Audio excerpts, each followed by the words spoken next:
सो functionalism क्या है?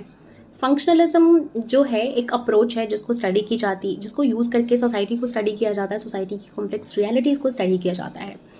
जब हम बात करेंगे फंक्शनलिज्म अप्रोच बोलती क्या है समाज के बारे में, तो अकॉर्डिंग टू फंक्शनलिज्म सोसाइटी जो है ना works as a system of interconnected parts, और हर एक पार्ट का अपना फंक्शनल रोल है जो कि पहले से उसको असाइन किया गया है to work as a system, पूरे समाज के लिए काम करने के लिए। हम लोग यहाँ पे जो सोसाइटी जो है फंक्शनलिज्म अप्रोच में समाज को, सोसाइटी को कंपेयर किया गया है एज एन ऑर्गेनिज्म से।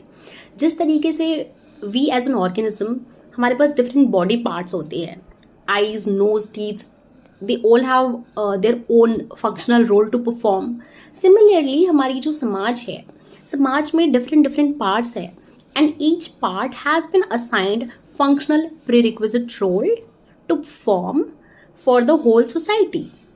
तो समाज और ऑर्गेनिज्म को यहाँ पे कंपेयर किया गया है। So this is what according to functionalism society is. Society is a system which works as a system of interconnected parts which has its functional prerequisites role to perform।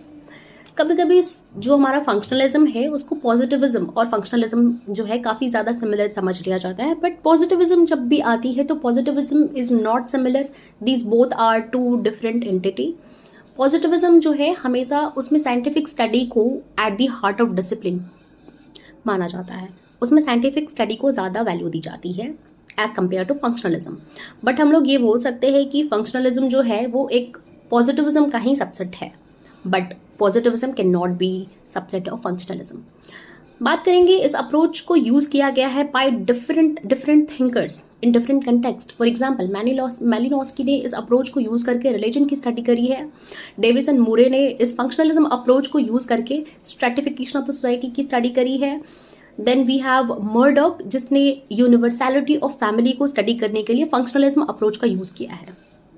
तो ये जो approach है इसके according हमने पढ़ा कि society क्या होती है, इसके पर्सपेक्टिव को जब देखा जाए तो इस अप्रोच के थ्रू सोसाइटी जो है ना वो ऑलरेडी ऑर्गेनाइज्ड है। जो मेंबर ऑफ द सोसाइटी है उनका जो रिलेशनशिप है वो ऑर्गेनाइज्ड है फिक्स्ड रूल से, ठीक है। और हमारा जो समाज है वो काफ़ी ज़्यादा स्ट्रक्चर्ड है। तो society is structured, the relationship of the member of the society जो है वो ऑर्गेनाइज्ड है बाय द फिक्स्ड रूल्स, और सोसाइटी इंटीग्रेटेड है।